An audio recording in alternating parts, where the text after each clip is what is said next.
Merhaba arkadaşlar, merhaba örgü sever arkadaşlar. Sizlere bugün yeni tasarım bluz hazırladım. Yazlık bluz. Beğeneceğinizi umduğum bir model. Yapımı çok kolay, çok şık ve gösterişli bir model. Kapak resminde gördüğünüz bunu öreceğiz. Yapımında kullandığım ipim Hobby Kulüp. Amigurumi ipi. 135 metre uzunluğunda, 50 gram ağırlığında, %100 koton. Yumuşacık bir ip arkadaşlar.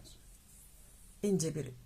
Farklı amigurumi ipleriyle de örebilirsiniz. Hatta alize diva ile de örebilirsiniz. Yapımında kullandığım tığım 3 milim. Unutmadan yayınıma başlamadan önce sizlerden küçük bir ricam olacak. Beğendiyseniz beğeni butonuna dokunup küçük bir yorum bırakırsanız çok mutlu olurum. Hemen başlayalım. Evet arkadaşlar, bluzumuzun yapımına başlıyoruz. Zincir çekiyoruz. Zincirlerimizi saymıyoruz. Örneklerimizi sayıyoruz. Ölçüyle yapıyoruz. İpimi düğümlüyorum. Zincirlerimizi bir tık büyük yapıyoruz arkadaşlar. Bakın bu şekilde sıkı örmeyelim. Fazla da bol olmasın. Bir tık bol örün.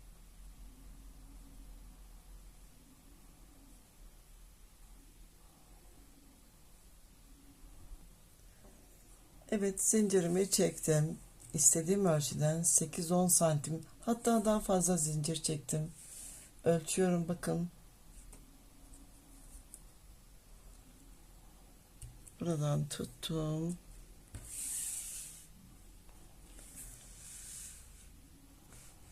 ...68 santim.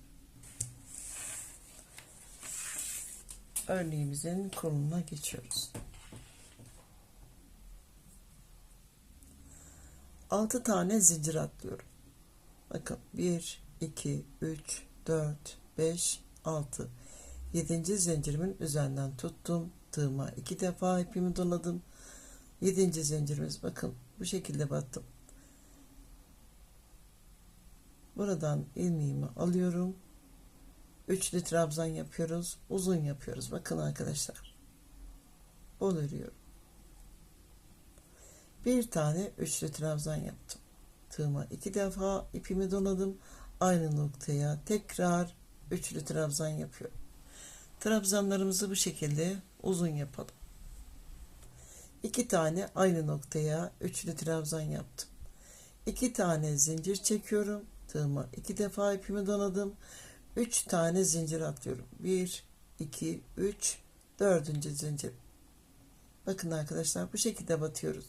Tek ilmek kendinizden tarafta olsun.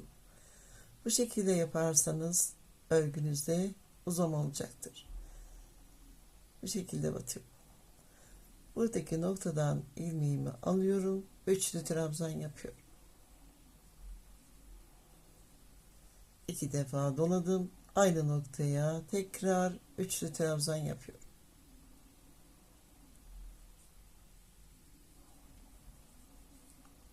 İki zincir, 2 defa doladım. Yine 3 tane zincir atlıyorum. 4. zincir. Buradaki noktaya battım. İlmeğimi aldım. Üçlü trabzan örüyorum. 1, 2, 3. 2 defa doladım. Aynı noktaya tekrar üçlü trabzan yapıyorum. Bu şekilde ilerleyelim.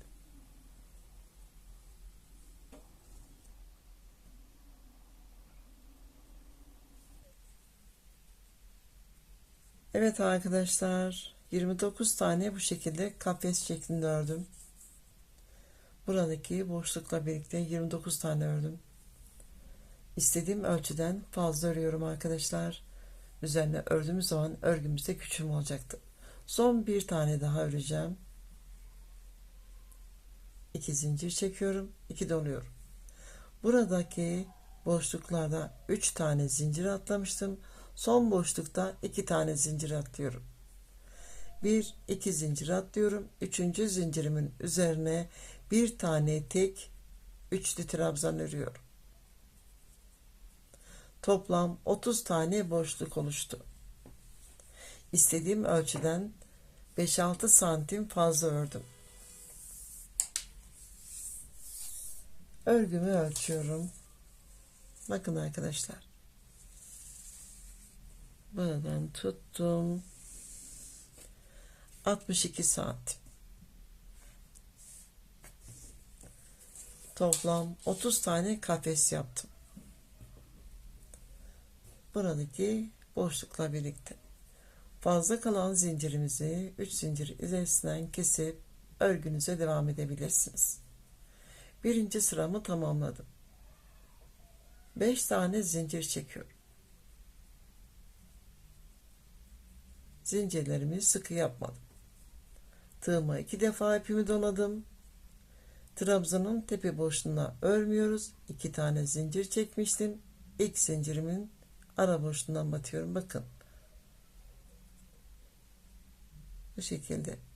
Buradaki noktaya bir tane tek üçlü trabzan örüyorum. Bir tane ördüm. Bakın. Sıra başında bu şekilde örüyoruz.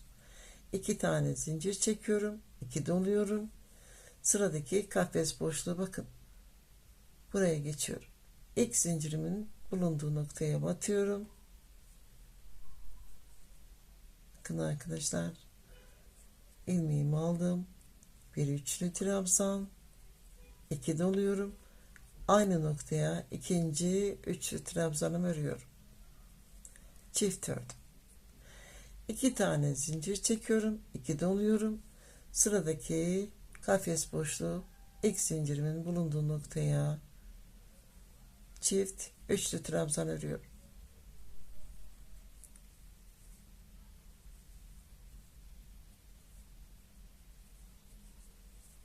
İki zincir. Sıramızda bu şekilde ilerleyelim.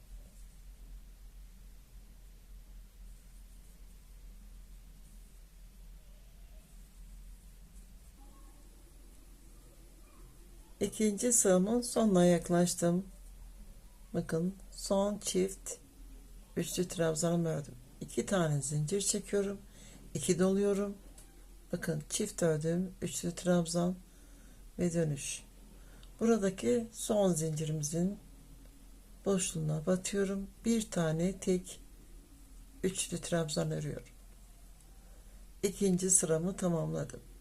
5 tane zincir çekiyorum. Zincirlerimi sıkı yapmıyorum. 5 zincirimi çektim, döndüm. Üçüncü sıramızı öreceğiz. 2 defa doladım. Üçlü trabzanımın tepe boşluğu değil. Bakın 2 tane zincir çekmiştim. İlk zincirimin boşluğundan batıyorum. Buradaki noktaya bir tane tek üçlü trabzan örüyorum. Sıra başında bu şekilde örüyoruz. 5 zincir, bir tane tek üçlü trabzan. 2 zincir çekiyorum. 2 doluyorum. Sıradaki kafes boşluğu ilk zincirimin bulunduğu noktaya çift üçlü trabzan örüyorum.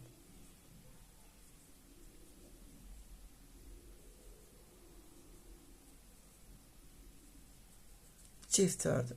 2 zincir, 2 doluyorum.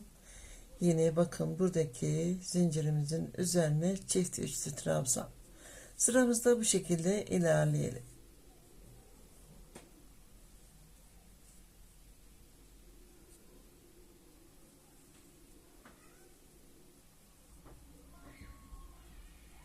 Üçüncü sıramın sonuna yaklaştım. Bakın son kafes boşluğundayım. Buradaki noktaya çift üçlü trabzan örüyorum.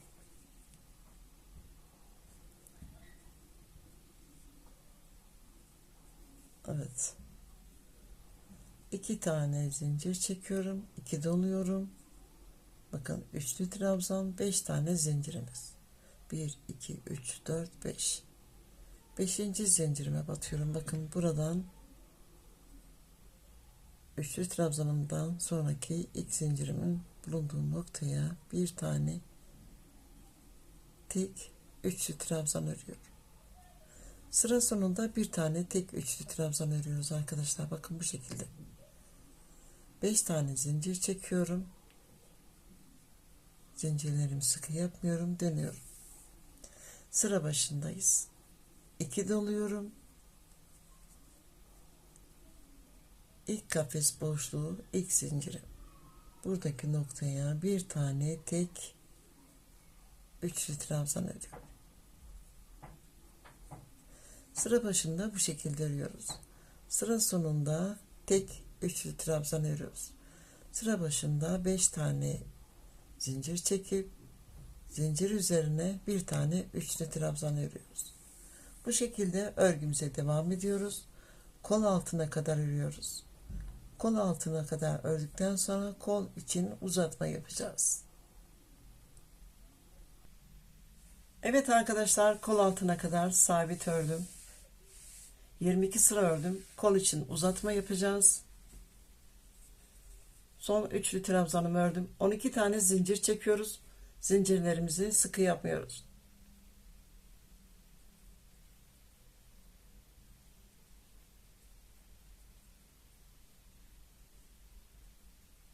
On iki tane zincirimi çektim. Son zincirimin üzerinden parmağımla tutuyorum. 5 tane zincir çekiyorum. 2 defa doladım. Parmağımla tuttuğum zincir arkadaşlar, bakın buradaki noktaya bir tane üçlü trabzan yapıyorum. 2 tane zincir çekiyorum. 2 doluyorum.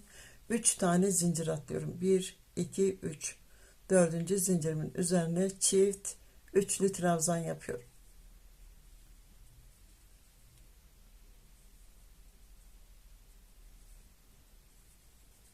Bir tane kafes oluştu.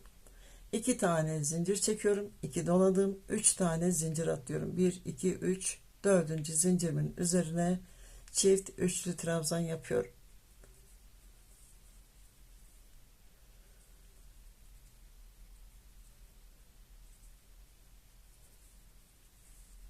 İki zincir çekiyorum.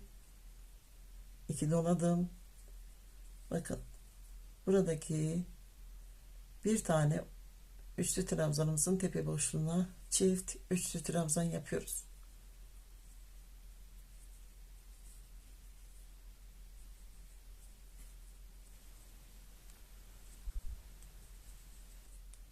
Üç tane kafes oluştu.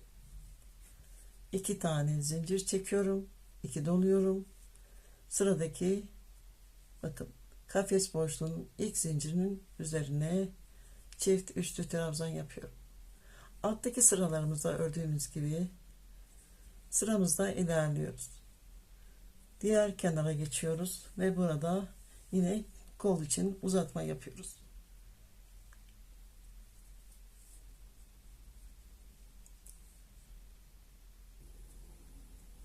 Evet arkadaşlar, örgümün diğer yönündeyim.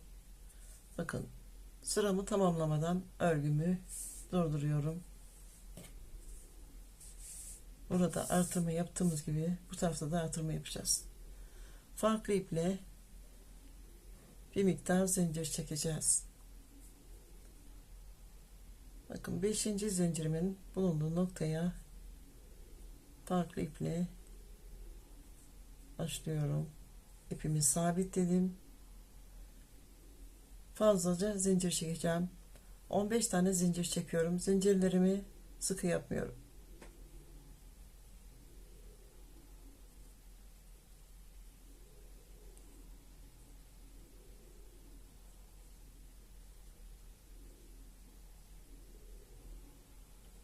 Evet, zincirimi çektim, örgümü bıraktım, diğer örgüme geçiyorum.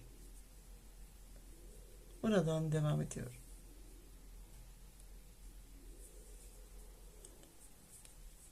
İki tane zincir çekip ipimi sabitlediğim noktaya çift üçlü trabzan yapıyorum.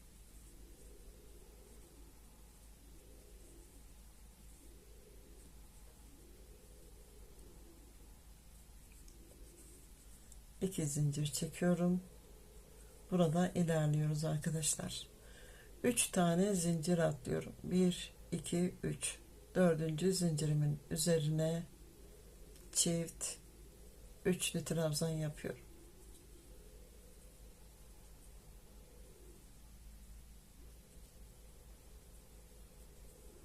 bir tane kafes artırmamı yaptım. 2 tane zincir çekiyorum.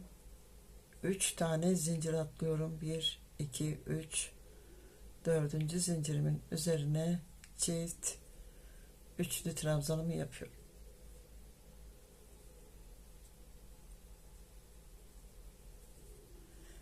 Kafesim 2 tane oldu. 2 zincir çekiyorum. 2 doladım. 2 zincir atlıyorum. 1 2, üçüncü zincirimin üzerine bir tane tek üçlü trabzan yapıyorum. 5 tane zincir çekiyorum. Buradaki fazla zincirimi söküyorum.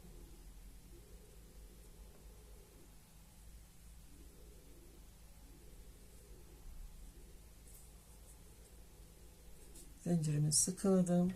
İpimi kesiyorum.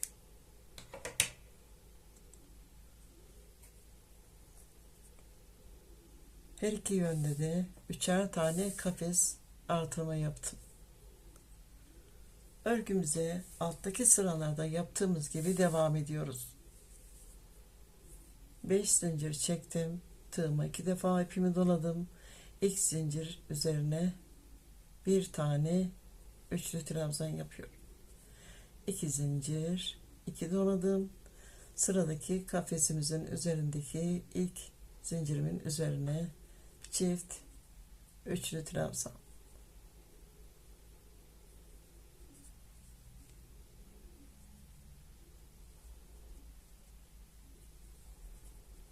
İki zincir. Örgümüze alttaki sıralarda yaptığımız gibi devam ediyoruz. Omuz üzerine kadar örüyoruz. Son 2 sıra kalana kadar örüyoruz.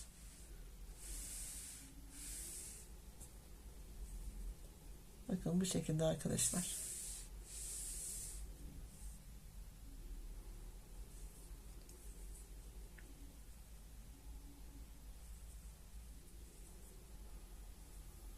Evet arkadaşlar, kol uzatma yaptıktan sonra 9 sıra ördüm. Her iki tarafta sabit ördüm. İşaretleyicilerimin yerini belirledim. 10 kafes, bakın 1 2 3 4 5 6 7 8 9 10. 11. kafesimin üzerine işaretleyicimi taktım. Aynı şekilde 10 tane kafes bırakıp 11. kafesimin üzerine işaretleyicimi taktım. Yaka açılımı yapacağız. Buradan normal olarak öreceğiz. 10. kafesimin üzerine kadar örmeye devam ediyorum. Burada yaka açılımı yapacağız.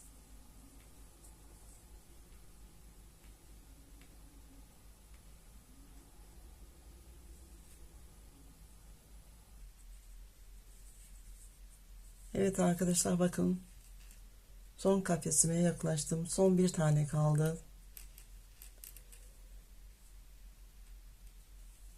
Buradaki noktaya bir tane üçlü trabzan yapıyorum. 2 doladım. İkinci üçlü trabzanımı 2 defa örüyorum. 1 2. Üçüncü de kapatmıyorum. 3 defa tığıma ipimi doladım. İşaretleyicimin bulunduğu nokta. Bakın. Buradaki noktadan ilmeğimi alıyorum. Tığımda 2 4 6 tane ilmeğim var. 1 2 3. 3 defa ördüm. 4. defada 3 tane ilmeğimi tek seferde boşalttım. 5 tane zincir çekiyorum. Dönüyorum. 2 defa doluyorum. Bakın buradaki noktaya batıyorum arkadaşlar. Buraya 2 tane üçlü trabzan örüyorum.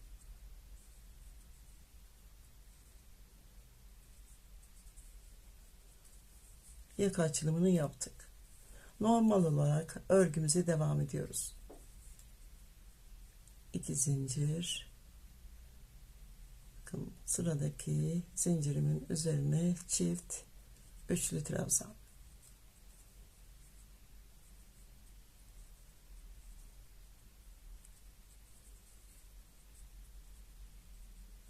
Evet, sıramın sonuna geldim.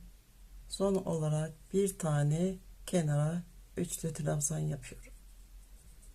Bir zincir. İpimizi uzun keselim. Buradaki dikişimize yetecek kadar.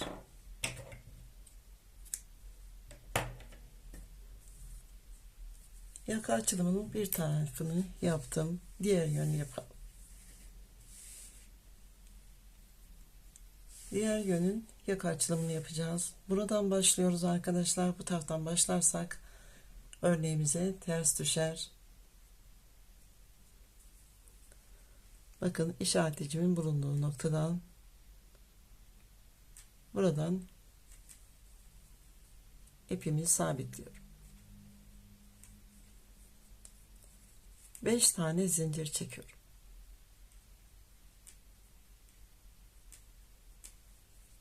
İki defa doladım.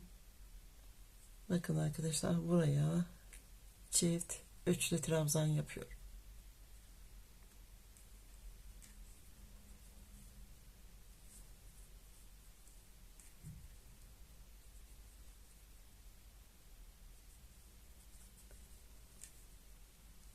Bakın bu şekilde. 2 zincir, sıradaki zincirimin üzerine çift üçlü trabzan.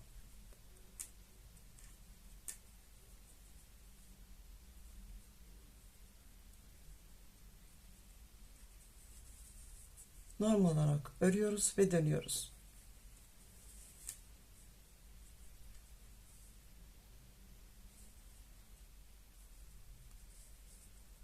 Bakın ipimi buradan sabitledikten sonra örgüme devam ettim, döndüm ve buradaki kafesin üzerine çift üçlü trabzanımı yaptım. Tığıma 3 defa ipimi doluyorum. Bakın 5. zincirimin üzerinden ilmeğimi alıyorum. 1 2 3 4 dörtlü trabzanımı yaptım. Bir zincir çekiyorum. İpimi uzun bırakıyorum. Dikişte yeterli olacak kadar. Yaka açılımını yaptık arkadaşlar. Ortada kalan kafeslerimi sayacağım.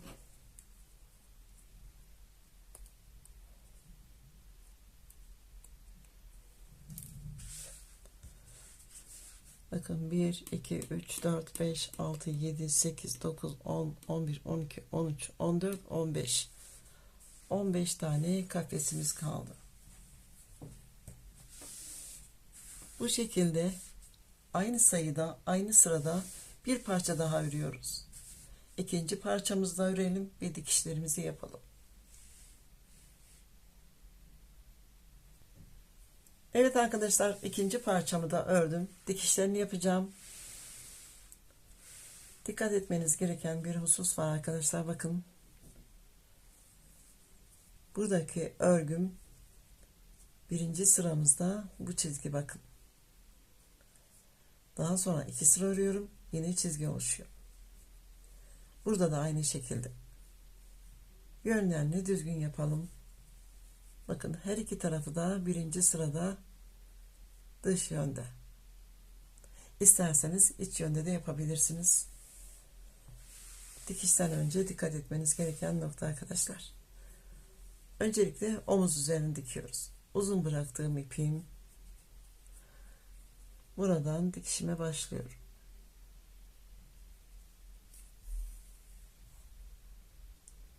Birebir tüm ilmeklerimizin üzerinden dikişlerimizi bu şekilde yapalım.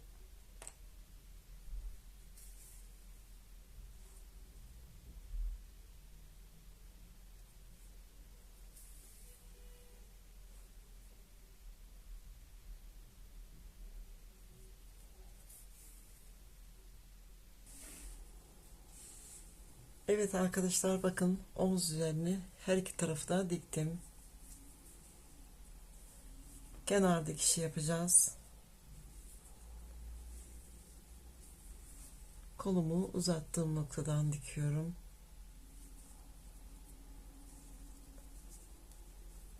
Tam buraya kadar dikişimi yapıyorum.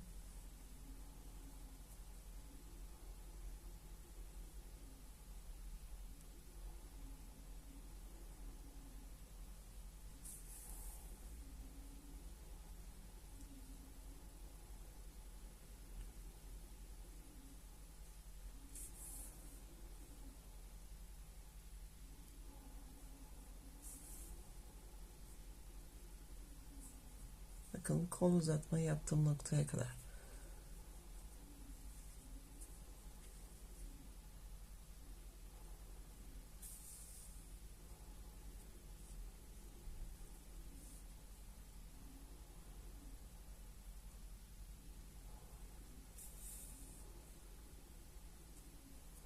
Kol altına kadar dikişimi yaptım. Bakın arkadaşlar.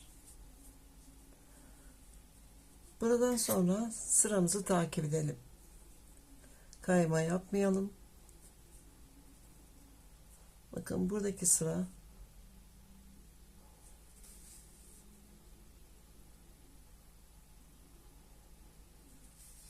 sıkı dikmeyelim.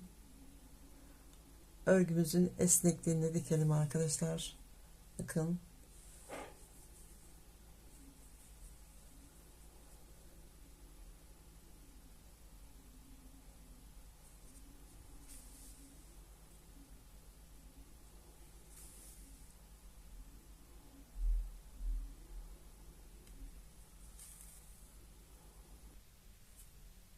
Evet arkadaşlar, tüm dikişlerimi yaptım. İç yönü çevirdim. İstediğiniz yönü kullanabilirsiniz. İç yönü. Dikişlerimiz bu şekilde oldu. Kol kenarını bir sıra tığlama yaptım. Diğer yönü de birlikte yapalım. Tığlama yapımında bir tık daha ince tığ kullanıyorum. 2,10 milim. İsterseniz normal ördüğünüz tığınızla da yapabilirsiniz. Bir tık ince tığ daha kolay oluyor. Buradaki noktaya ipimi sabitliyorum. Bir tane zincir çektim.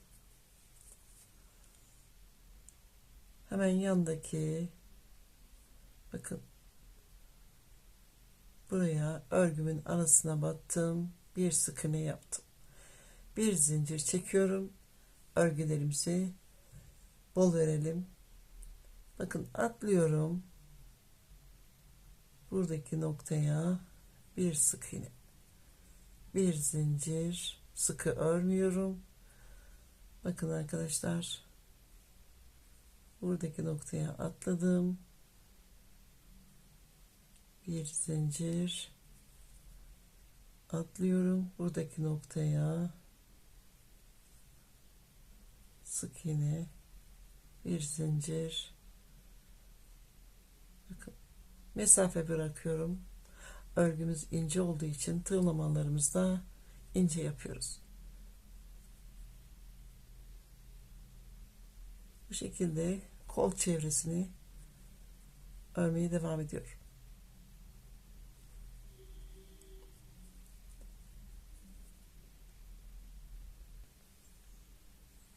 Kol kenarlarının tığlamalarını yaptım.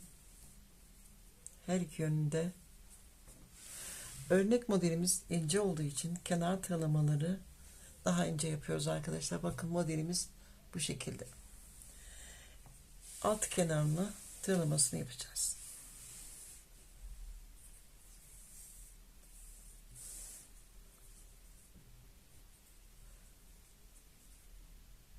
Örneğimin orta kısmına bakın, buradaki noktaya ipimi sabitledim. Bir tane zincir çektim. Ortadaki zincirin bakın buradaki noktaya bir sık iğne. Bir zincir, sıkı örmüyorum. Yine çift ördüğümüz üçlü trabzanımızın ortasına bir sık iğne.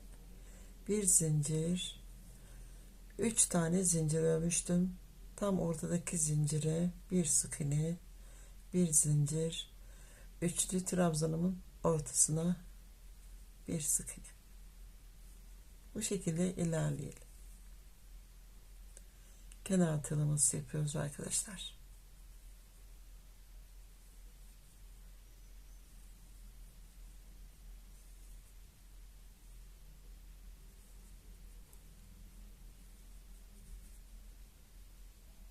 Evet arkadaşlar, bluzumuzun yapımı bitti. Gördüğünüz gibi şahane bir bluz oldu. Örnek modelimizde bu şekilde. Çok şık. Ölçülerini vereyim. Genişliğini ölçüyorum. 57 santim. Yüksekliğini ölçüyorum. Bu arada 33 sıra ördüm arkadaşlar. Yükseklik 62 santim. Kol genişliğini ölçüyorum. 20 santim. Omuz üzerine ölçüyorum.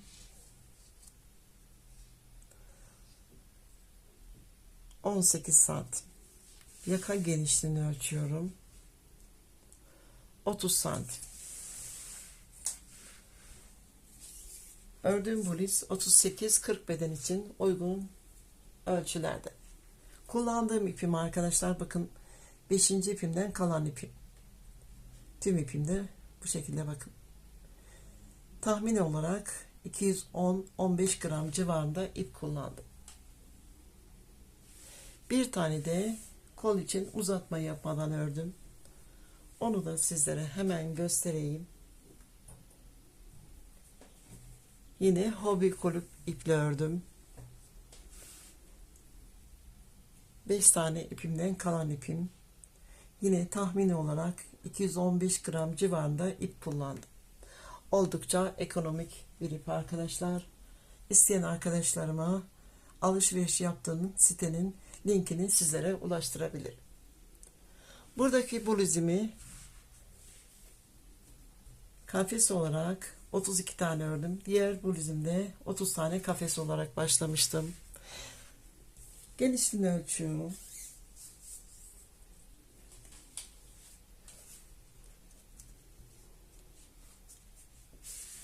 59 santim. Yükseklik olarak aynı şekilde arkadaşlar. Kol genişliğini ölçüyorum. 19 santim kol genişliği. Omuz üzeri genişliği 17 santim. 33 sıra ördüm. Yaka genişliğini ölçelim.